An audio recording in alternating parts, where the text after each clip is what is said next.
Olá pessoal, bem-vindo a mais um vídeo aqui no nosso canal no YouTube, o Previras. E o objetivo do vídeo de hoje vai ser a gente bater um papo e falar sobre prevenção e vigilância das infecções em quimioterapia. Então, primeiramente, voltando a nível de história, o início da quimioterapia data também com aquele início dos primeiros casos de câncer lá no Antigo Egito. Então, primeiramente, como que era feita a quimioterapia? Eram utilizados alguns sais metálicos. Alguns exemplos desses sais poderiam ser o arsênico, o cobre e o chumbo.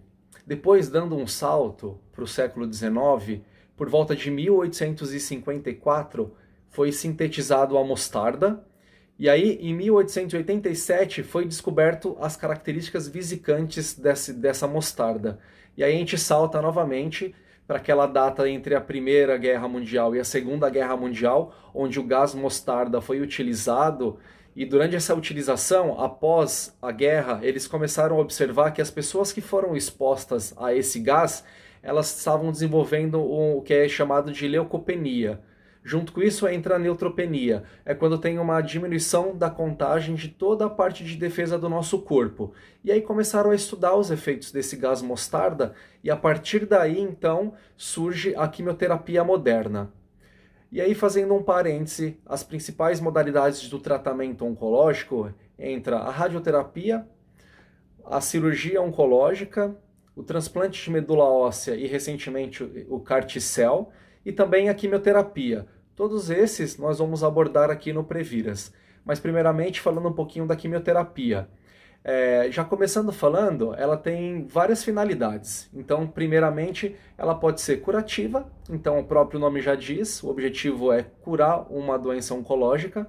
Ela pode ser neoadjuvante.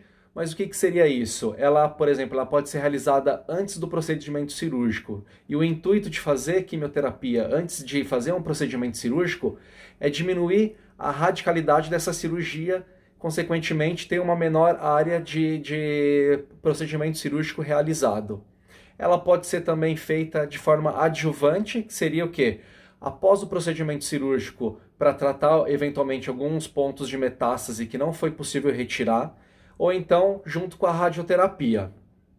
E também ela pode ser feita como um tratamento paliativo. Aqui vale só um parênteses em falar em paliativo. Uma coisa importante é que paliativo não é aquele paciente que está para evoluir a óbito. Paliativo nada mais é do que uma quimiopaliativa, é eu entrar com a quimioterapia visando proporcionar melhor qualidade de vida para esse paciente. E esse paciente ele pode ter semanas, meses e até anos sendo acompanhados com equipe de cuidados paliativos. Por isso que é importante a gente desmistificar essa terminologia que eventualmente a gente sabe que algumas pessoas usam de forma errônea. Anteriormente, a quimioterapia ela acabava sendo feita dentro do hospital. E isso tinha alguns efeitos e alguns riscos para o paciente. A partir do início do processo da deshospitalização, essa quimioterapia ela passa a ser feita mais de forma ambulatorial. E a gente sabe, né? Tem vários artigos mostrando para a gente que quanto maior o tempo do paciente internado, maior é o risco dele desenvolver outras infecções relacionadas à assistência à saúde e também outros eventos adversos. Além de um outro impacto também, o impacto psicológico para esse paciente, psicossocial para esse paciente, e também a nível de custos, né? Ele fazendo tratamento ambulatorial, ele diminui todos esses itens. Então, falando da quimioterapia propriamente dita, ela pode ser feita de forma isolada ou em combinação, que nem eu comentei anteriormente da radioterapia. Ela é um tratamento sistêmico e existem alguns quimioterápicos que são ciclo específico e outros que são ciclo inespecífico. O ciclo específico, eles vão agir em determinadas fases do ciclo celular, naquelas 3 etapas da intérfase G1, G0, fase S ou fase G2, ou também na fase M, que é na fase de mitose. Além disso, essas drogas elas podem ser tanto vesicantes quanto irritantes. Por conta disso, grande parte dos pacientes eles vão precisar de um acesso vascular, seja um catéter periférico ou um acesso vascular central. E o objetivo, o foco e o mecanismo de ação da quimioterapia nada mais é do que elas vão agir e interferir na cinética da divisão celular. E com isso, como é uma droga a nível sistêmico, tem alguns efeitos para o corpo do paciente que está recebendo a quimioterapia, né? Principalmente para aqueles tecidos de rápida proliferação. E aí a gente pode fazer uma analogia com o Bolt, né? O Bolt é o homem mais rápido do mundo, a quimioterapia vai agir nas células que mais proliferam de forma mais rápida dentro do nosso corpo. E quais são essas células? As principais são as células do sistema hematopoético, por isso que os pacientes fazem leucopenia, neutropenia, plaquetopenia. A mucosa do trato gastrointestinal, por isso que é comum um paciente ter mucosite, folículos capilares e na pele do paciente também. E aí quando a gente vai ver a quimioterapia a nível sistêmico para o paciente oncohematológico, aproximadamente 80% deles vão desenvolver neutropenia, e para os tumores sólidos, de 10 a 50%, eles vão desenvolver neutropenia. No vídeo anterior ao meu, a doutora Patrícia comentou sobre neutropenia no paciente oncológico. E além disso, de acordo com o regime quimioterápico que é utilizado, até 80% desses pacientes eles podem desenvolver episódios de mucosite.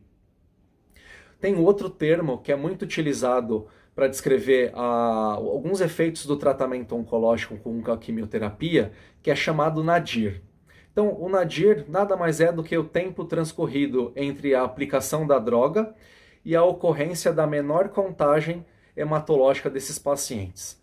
Uma coisa que é importante a gente falar e frisar é que esse tempo ele vai ser de acordo com a droga utilizada para o tratamento oncológico, com a quimioterapia, né? Pode ser, para algumas drogas, de 7 a 14 dias após o início do último ciclo da quimioterapia.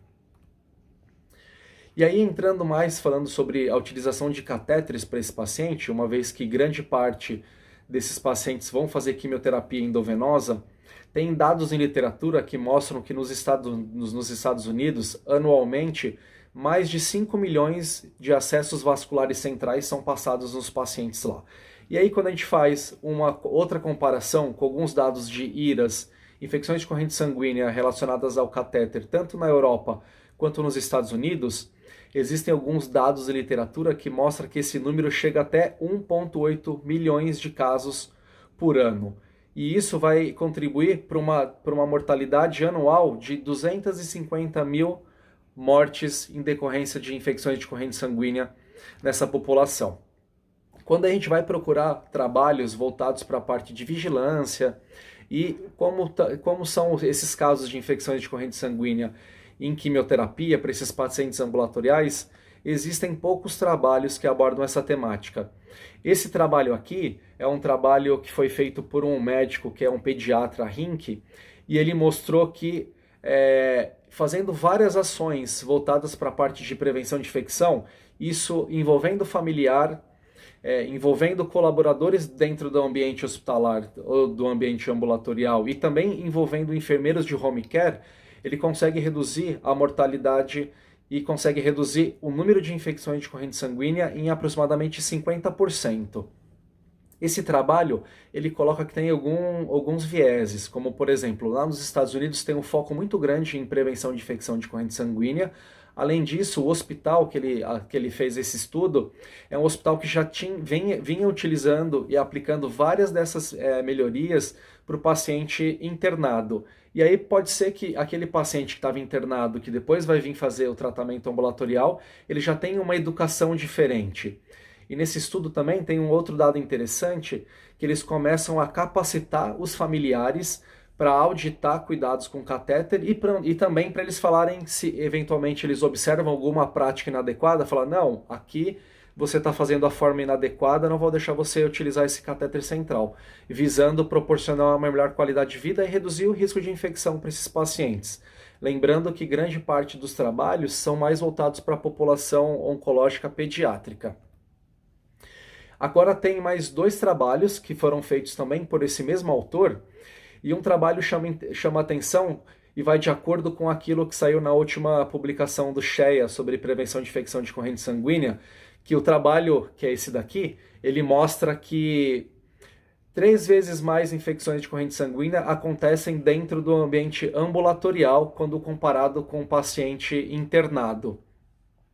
E isso também foi abordado na questão de forma bem rápida no último guideline do SHEA, que eles falam que grande parte das ações dos últimos 20 anos foram utilizadas práticas de prevenção dentro do ambiente da UTI. Mas eles também citam que a gente sabe que algumas e grande parte dessas infecções ocorrem tanto nas unidades de internação e também nesses pacientes ambulatoriais. E ele traz um outro artigo também, que é esse daqui, que mostra que 396 pacientes de uma amostra que equivale a 85% das infecções de corrente sanguínea tiveram indicação de internação para fazer o tratamento dessas infecções, e o tempo médio de internação desses pacientes foi em torno de 8 dias.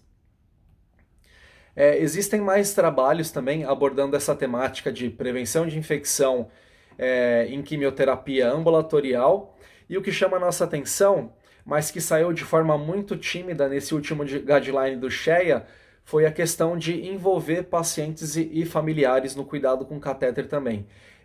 Existem alguns artigos abordando essa temática e eles trazem resultados bons, mostrando uma redução do número de infecções de corrente sanguínea nesses pacientes em quimioterapia ambulatorial. Tem se falado bastante e cada vez mais se fala sobre essa importância de trazer o paciente para o cuidado. Isso tem vários benefícios, né? Primeiro, que é uma perspectiva única do cuidado. Trazer o paciente para um centro do cuidado, ele participar disso, contribui para várias outras formas de prevenção dentro do ambiente hospitalar e também fora do ambiente hospitalar, no ambiente ambulatorial. E aí, retomando a aula que a Chayenne falou sobre a vigilância epidemiológica, é importante a gente ter alguma prática voltada para a parte de vigilância epidemiológica no paciente ambulatorial. Lembrando que, através da vigilância epidemiológica, a gente consegue identificar algumas tendências a surtos, avaliar a eficácia ou efetividade das ações que a gente emprega e quais áreas vão merecer uma melhor atuação ou um olhar diferente nosso do serviço de controle de infecção. Além disso, ter indicadores, eles vão contribuir também, porque eles, a princípio, não vão passar uma resposta definitiva para a gente, mas eles vão identificar e apontar para a gente potenciais problemas ou algumas áreas que precisam de uma atenção melhor. Então, por isso, cada vez mais tem se falado dessa importância de ter um sistema de vigilância epidemiológico, não só para o paciente internado, mas também para o paciente ambulatorial também. Quando a gente vai olhar os principais sistemas de vigilância que existem a nível mundial, a princípio nenhum deles tem um sistema que a gente possa utilizar para comparação voltados para essa parte do paciente oncológico fazendo quimioterapia ambulatorial. E aí também, como a Chayenne mostrou na aula dela sobre vigilância epidemiológica, existe um projeto aqui no estado de São Paulo, que foi iniciado em 2021, que trata dessa questão, de abordar a questão de vigilância epidemiológica para pacientes ambulatoriais, em serviços de quimioterapia ou serviços de oncologia. E aí eles propõem um indicador para a gente começar a investigar, que é esse indicador que eu vou deixar aqui do lado. Então, como numerador, eles sugerem o número total de infecções de corrente sanguínea associadas à utilização de catéter venoso central, e como denominador, o número total de catéter dia manipulado dentro do serviço ambulatorial, vezes 1000, para fazer aquele cálculo da densidade de incidência das infecções de corrente sanguínea associadas à utilização do catéter central. Além disso, uma coisa que é importante a gente frisar é que existem algumas limitações da utilização desse sistema. Se eu tenho um centro integrado, onde o paciente passa o catéter, faz o tratamento, se eventualmente ele tem uma suspeita de infecção, ele volta para esse hospital, eu consigo ter algumas ações mais fáceis a nível de vigilância epidemiológica desses casos. O que acaba sendo um pouco diferente quando eu abordo o paciente que faz a passagem de catéter em um hospital, a quimioterapia faz em outro hospital e depois, se eventualmente ele tem uma suspeita de infecção, ele não volta nesse local onde ele fez essa quimioterapia, mas vai para outro hospital. Então existem algumas ações que a gente pode contribuir também para evitar que a gente tenha essa perda de informação.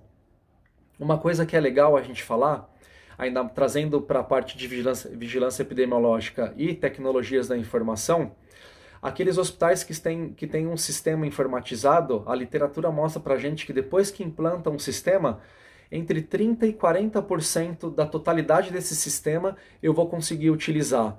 Os outros 60% são pontos de melhoria que eu poderia criar inúmeros formulários, alertas, mas que infelizmente eu não utilizo. E para aquele hospital que não tem um sistema, hoje nós temos várias outras formas de fazer formulários, fazer alguns sistemas de vigilância de forma gratuita. Então, dependendo de como for o caso, se os pacientes eles fazem mais um tratamento oncológico em uma determinada clínica, eu posso criar uma ponte junto com eles através de algum sistema informatizado ou algum instrumento online mesmo, que seja utilizando um Google Chrome, um formulário do Google, um formulário da Microsoft.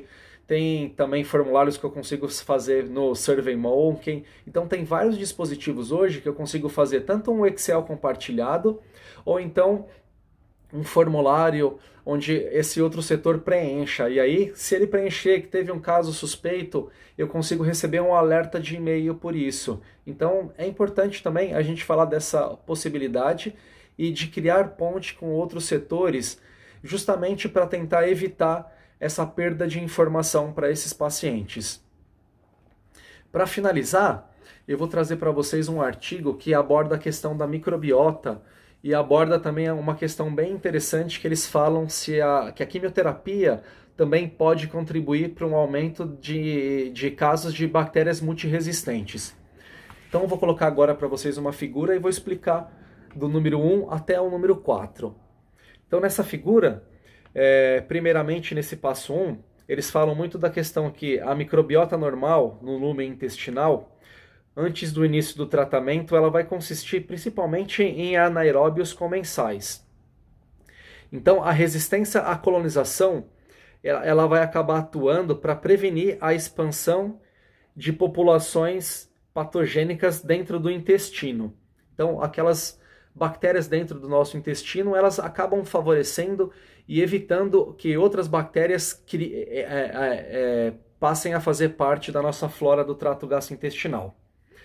E aqui no passo 2, no item 2, a quimioterapia ela vai interromper essa microbiota comensal e isso vai permitir que bactérias patogênicas elas acabem se expandindo e resultando numa disbiose, que é quando tem um desequilíbrio entre a nossa flora e uma eventual bactéria de fora.